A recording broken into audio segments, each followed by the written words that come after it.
Hello and welcome to episode 45 of Let's Play Final Fantasy XIV Endwalker.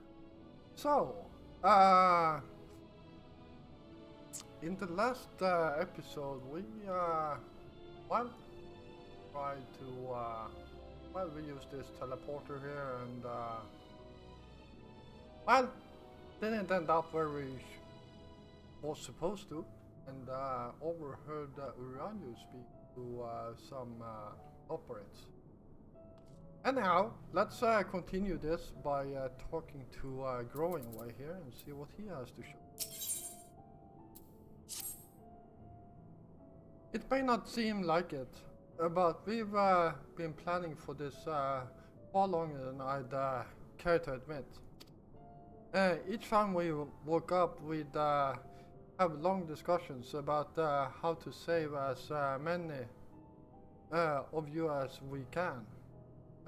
Felt like everyone had an opinion on this or that. But the one thing we all agreed upon was that the people of affairs wouldn't take action to save themselves until it was far too late.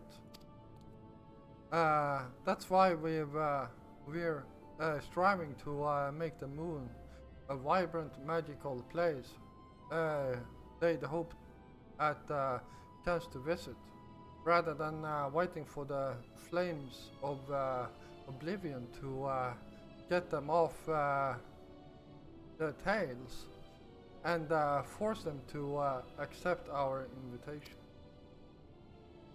The residential quarters may not be up to the necessary standards just yet, but there are plenty of other places worth seeing.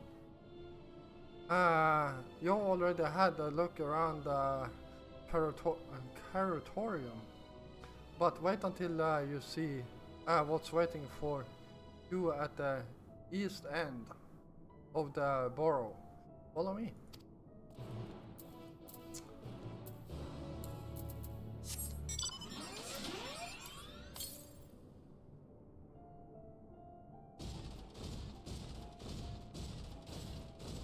Alright, let's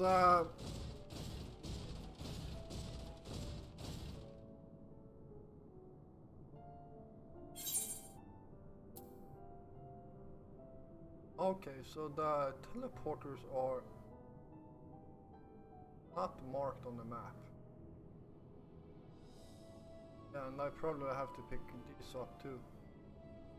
As you can see, this is a pretty big place. That's something I can handle off recording, so oh.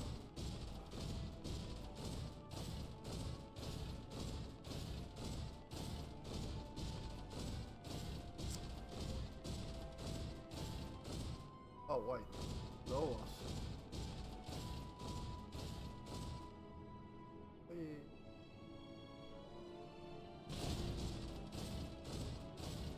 There you are.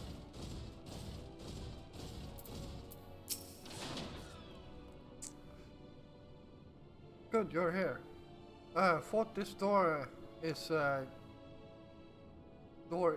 greatest endsway.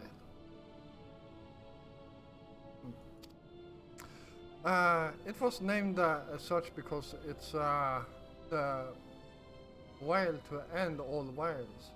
The most beautiful forest you'll ever see. We understand people of affairs enjoy taking leisured walks through natural spaces and the like, so I'm sure you'll enjoy it. How about we start with a nice stroll to the fountain this way.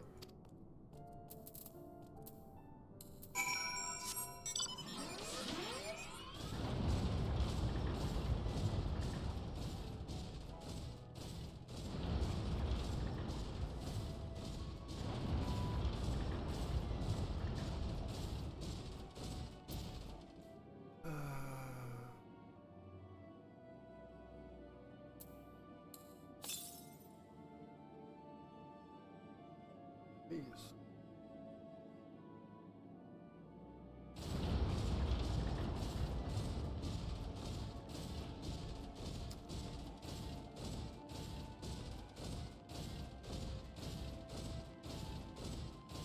Yeah, not really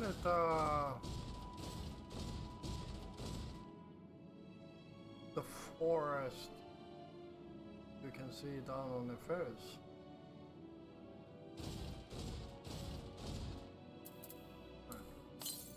Where to first? Northwest.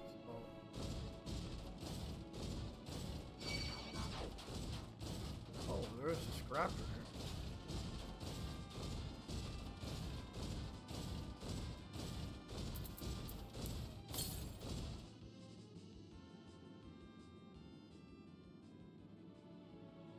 There it is.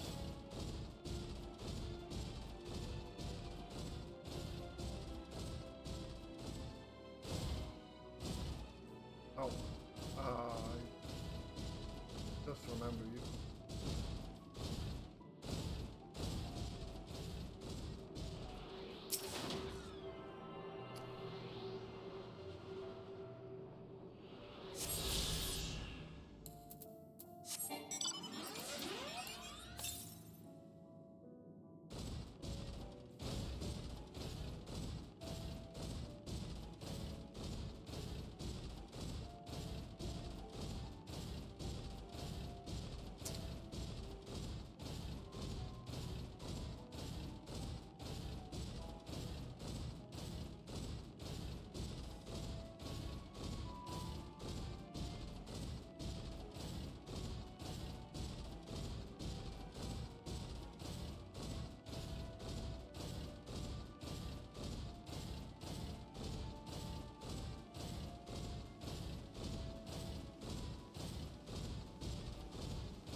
So what did you think of the forest?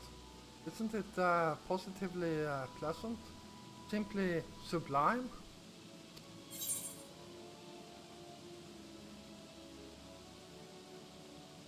Uh,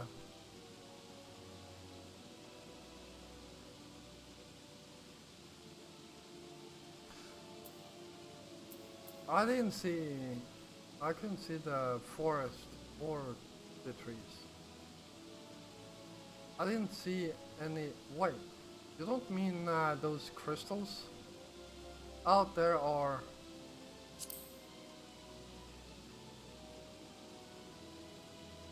Right you are. Our forest is made of crystals and constructs, dotting the landscape as far as the eye can see. Yeah, maybe if you're as tiny as you are. Building this place was a challenge. Let me tell you. Since we're born here, we've never seen trees in person before, let alone a forest. The information sent by our collaborators was quite enlightening, but after much deliberation, we decided to use crystalline construct in place of living trees.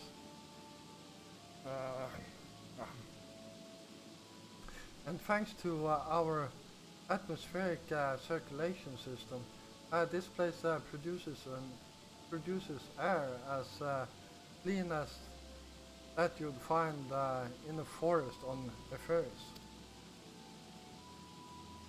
The fountain here behind us, powered by the rather large crystal adorning its top, plays a vital role in supplying us with fresh water. Much time and effort was spent making it the most spherical of spheres, and I dare say the unparalleled roundness speaks for itself. Oh my god. Oh.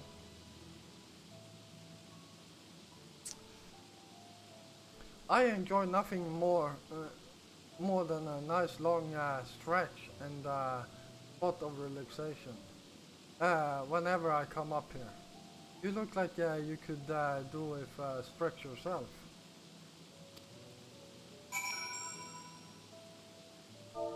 Alright, slash stretch.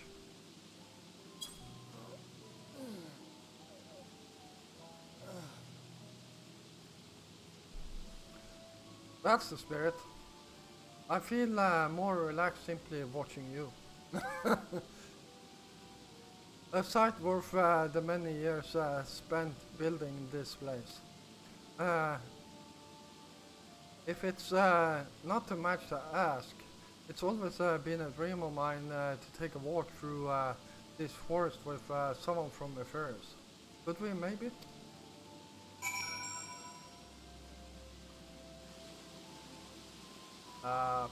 Okay.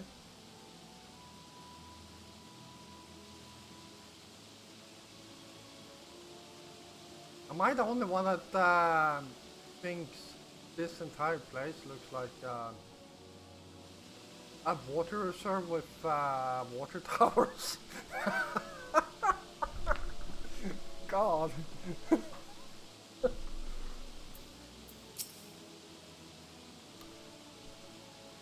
You will? Oh, be still my quivering whiskers. Alright. And yeah, he will follow me.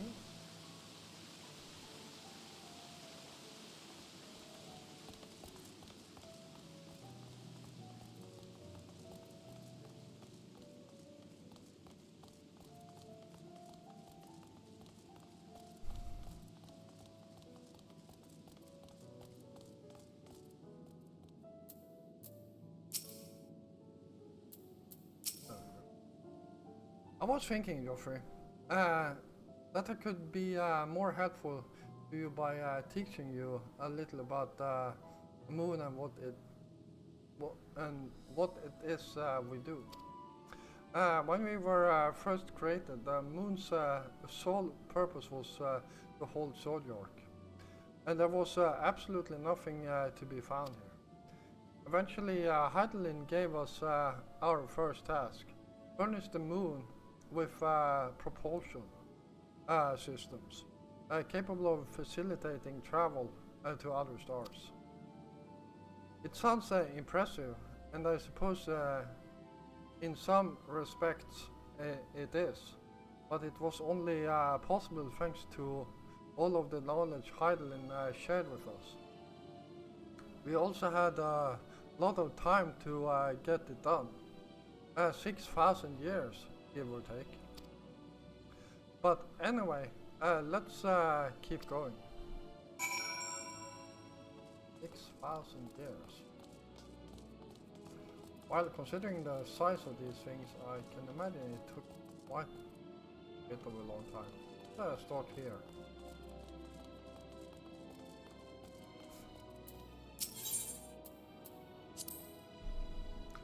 What?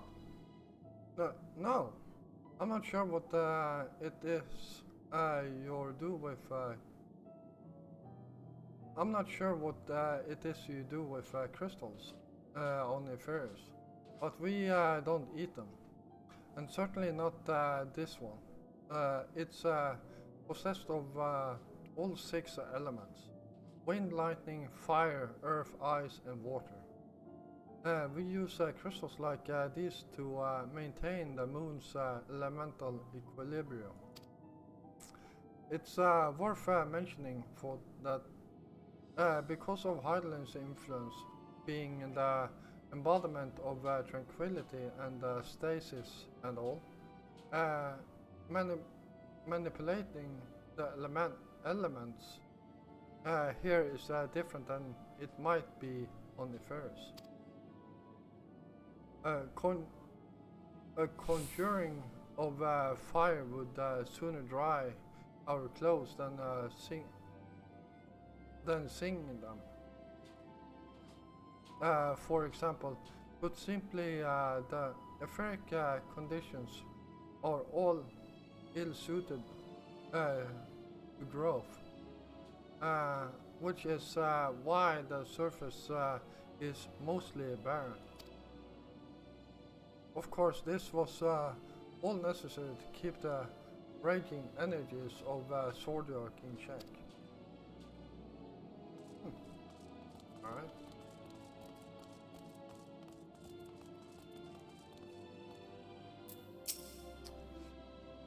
This may come as a surprise, but we didn't begin building the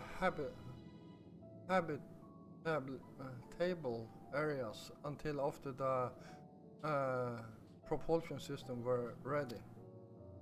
Considering how long it took, I wish we'd started sooner. Who would have thought we'd need 4,000 years to make all this? It certainly wasn't work you dare rush either. We had to create infrastructure and countless supporting systems, some of which wouldn't be operational until hundreds of years later. And then there was that brief period where our productivity come to a screeching halt, when the bizarre red satellite was sent up from Ephirus. The Elegance midships, I think. We thought maybe some new nefarious actor was colluding with Zodiac. All we could do was stand by the brace ourselves for the worst. And brace ourselves for the worst. I can't tell you how relieved we were when Heidelin informed us of its destruction. Oh yes, there was much joyous humming that day.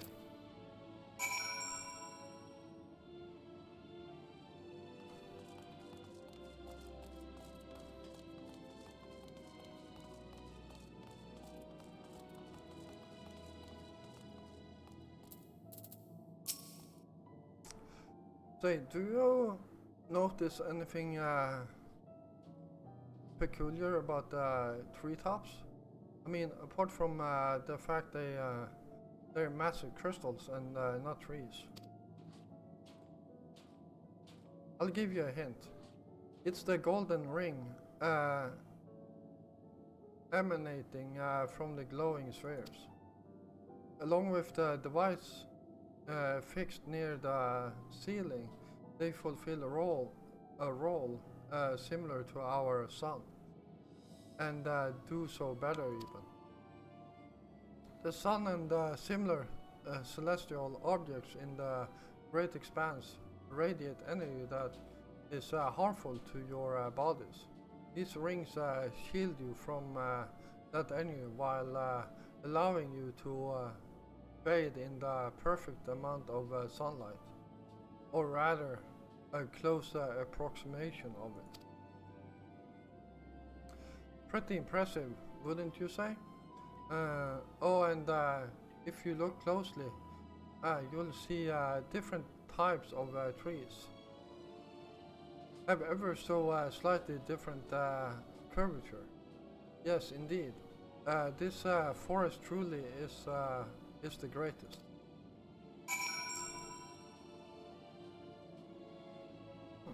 All right.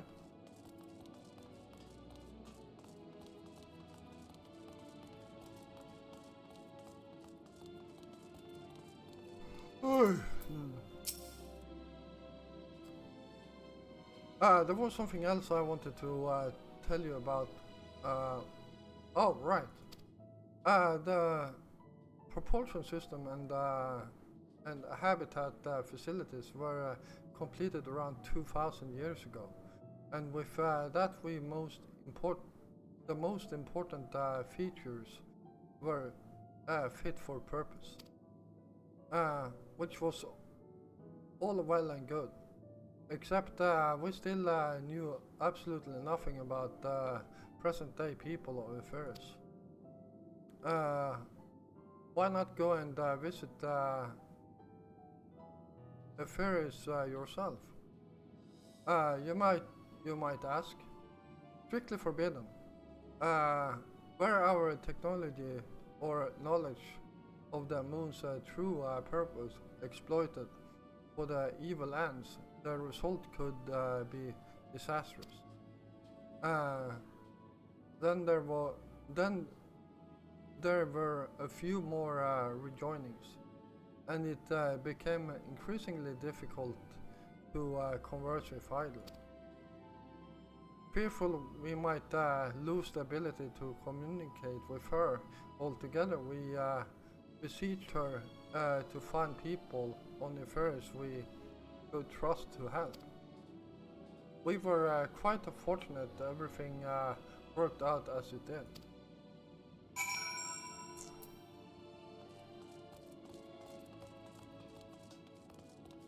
Alright, well, at least we had an interesting talk in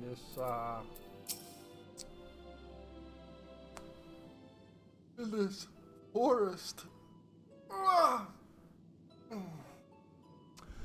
With the exception of routine inspection and maintenance, we remained asleep and waited, hopeful Heidelin would find someone who would help us. Eventually she did, and thought her power was waning, or we were able to speak to them directly for a short while. We shared with them everything we could, including our knowledge of the heavens and the means to travel here to the moon.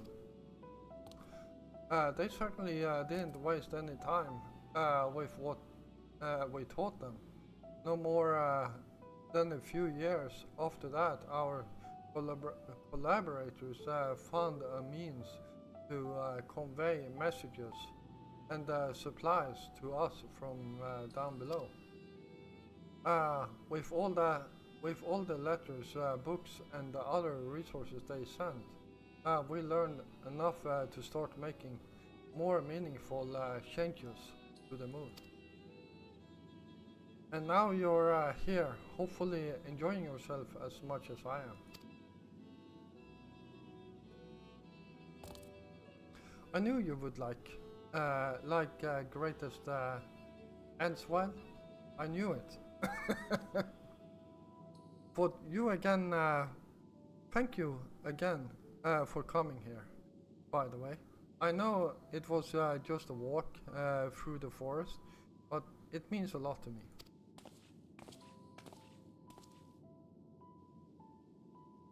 There you are.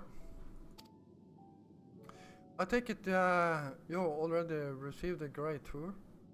A shame we missed it. Growing way, I've been looking all over for you.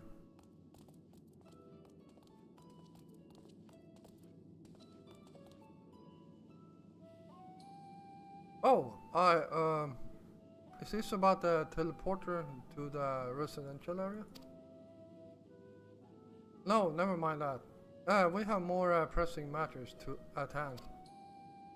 I will be calling an emergency meeting shortly, and your attendance is required. Really? I can't imagine why you'd need me there, but if you insist. We won't be away long, so you all are more than welcome to continue looking about the borough. Now, come along, Growing Way.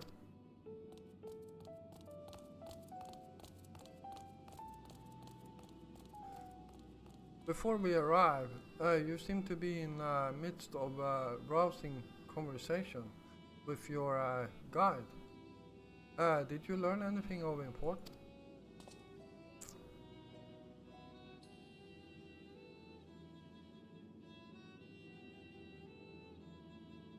They've spent 12,000 years preparing for this. With the appointed hour fast approaching, I can certainly understand their restlessness, but still.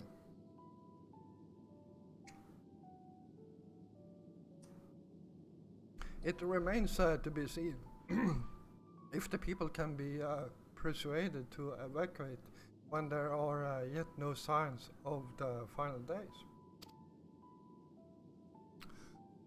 What's more, the technology of this place defies imagination.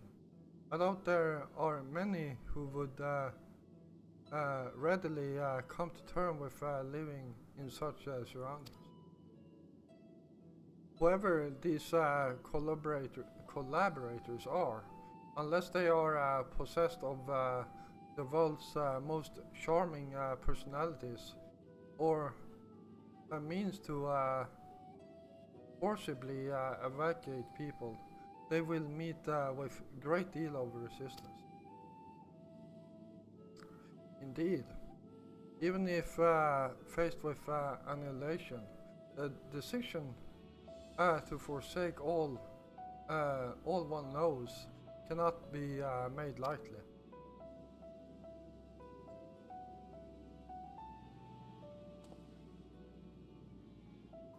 Forgive me, friends, but I must beg your leave. There is another matter which yet begs for mine attention. Of course, we can accompany you if you like. Nay, that will not be necessary. If you will excuse me.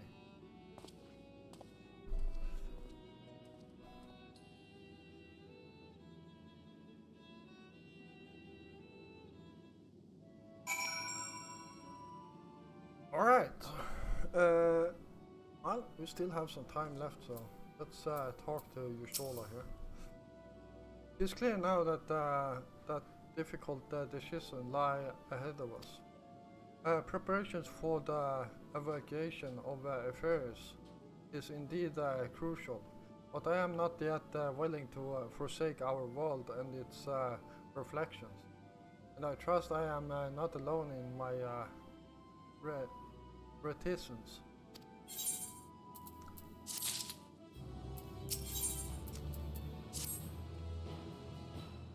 Did Orion seem strange to you? More so than usual, I mean? I know I know he has a penchant for keeping his own counsel, but I'd be lying if I said I wasn't worried. Would you go and see if he's alright? Yustola and I will remain here and see what else we can learn about the final days. If you hurry, perhaps you can catch up with him.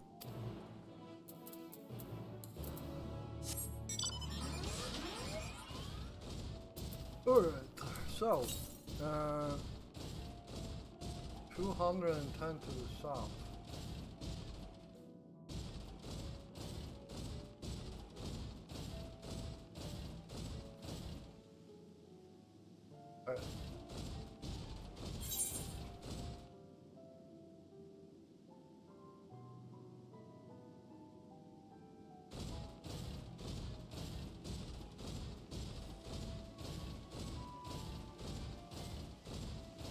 There we go.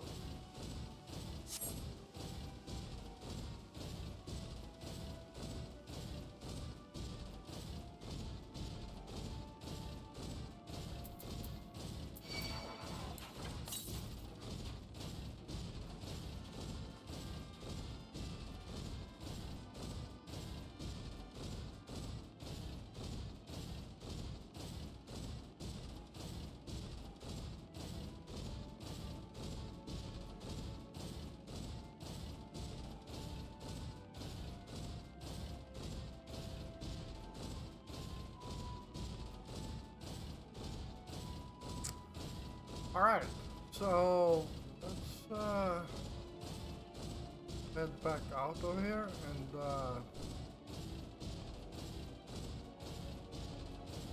see what around there is up to.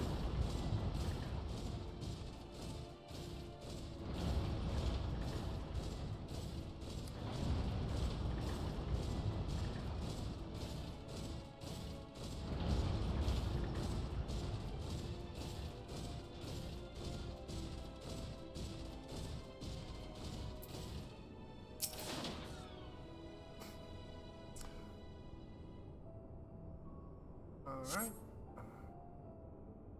Here we go.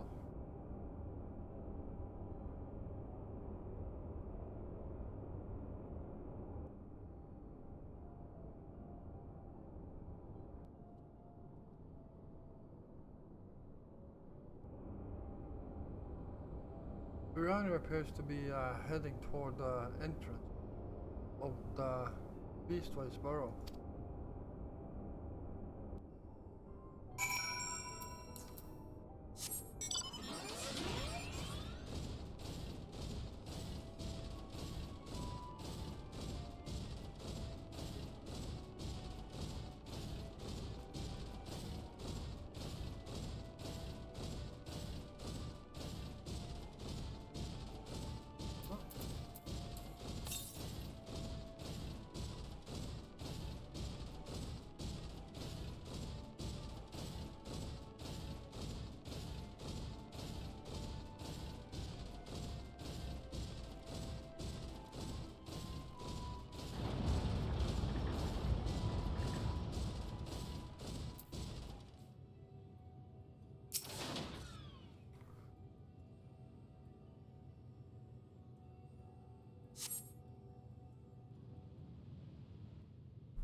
Urania ventures off into more Laminatorum for reasons unknown.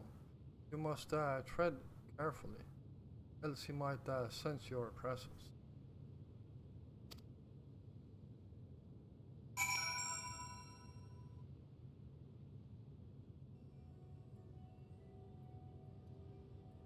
Follow Urania from...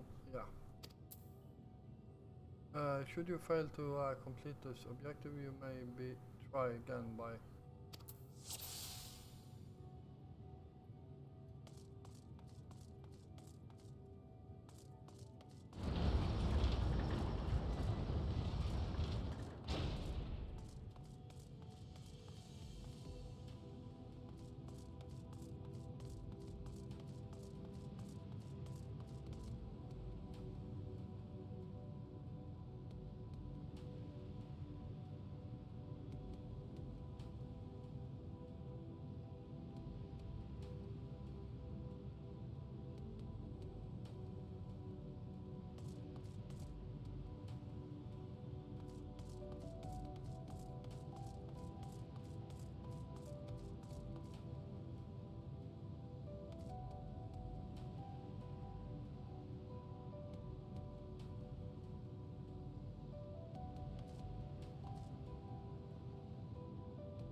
Thine arrival is timely as ever. Ah.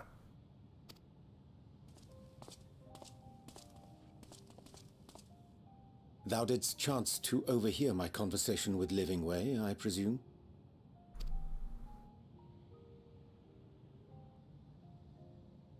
'Twas not mine intent to move in shadow. Nevertheless, I have been asked to do that and more yet again. Is it so plain that these strangers could intuit it at a glance? My capacity for silence and secrecy and duplicity? When Grahatir did contrive to deliver the first at the price of his own life, I was complicit in the scheme. A sacrifice averted for a mercy. Would that I could say the same for Menphilia. One life for one world. And by that bloody bargain brokered by my hand were the scions robbed of a dear comrade, and Flamine her beloved daughter.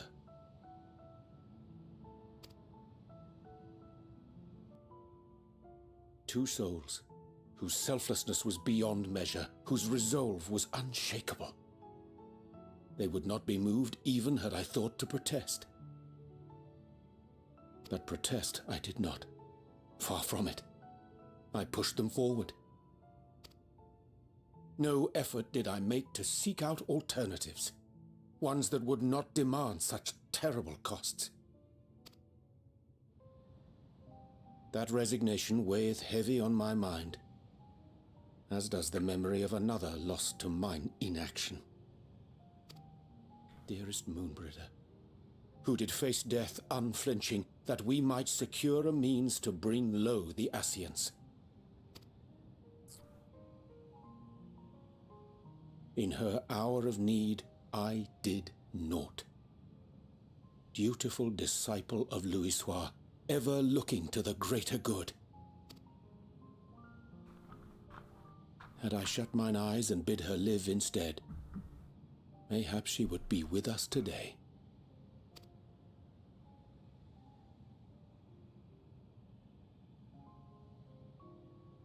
Selfish wants born of everlasting regrets. Most days I put them from my mind, but could think of naught else when asked to swallow the same bitter draught. Subterfuge and sacrifice. Mayhap the right moral choice, but one I regard with great trepidation.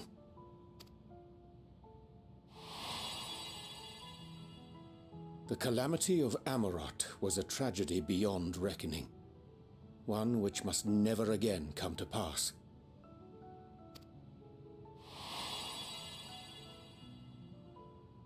Thus must we struggle, haunted by ghosts of those we have lost, clinging to those we pray we can yet save. But what of those we cannot? How do we make peace with the dreadful algebra of necessity?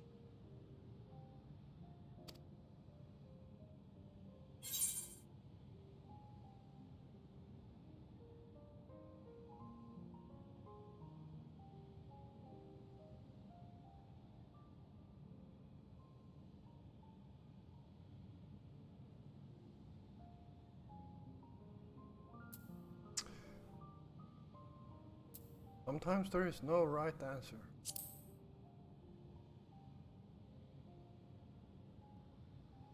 I am not alone in my discomfort, then?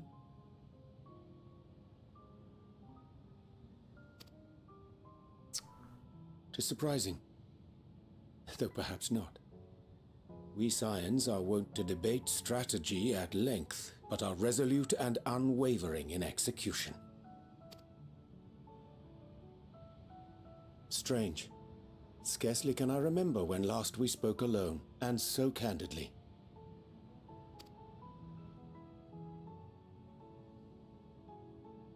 I thank thee. For all my supposed skill with words, I find it difficult to express such private thoughts. As for the Loporit's proposition, I will take time and consider how to respond.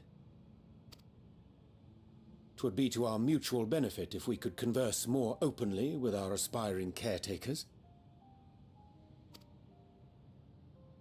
A concern I should be glad to address on the Scion's behalf. To dispense with all pretense and bare one's heart to another is a frightening thing indeed. But we cannot move forward ere we take that bold first step. A lesson I have learned many times before. And today.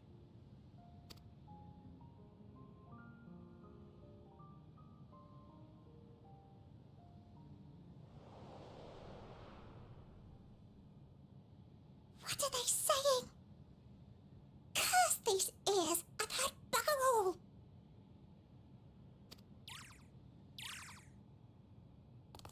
No matter. We've got our plans.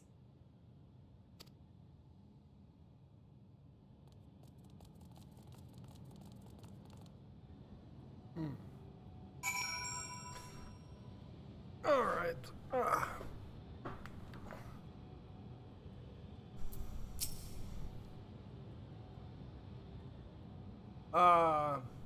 In truth, my reason for traveling hither was to effect a plan of mine own.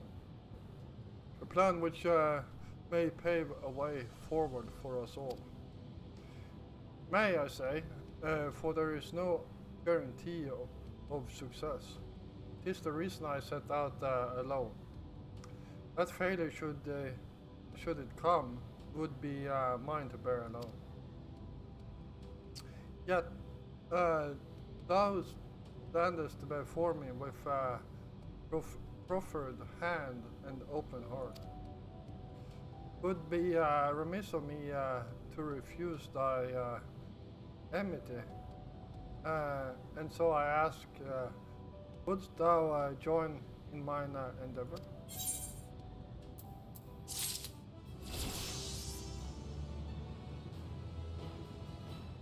There we go.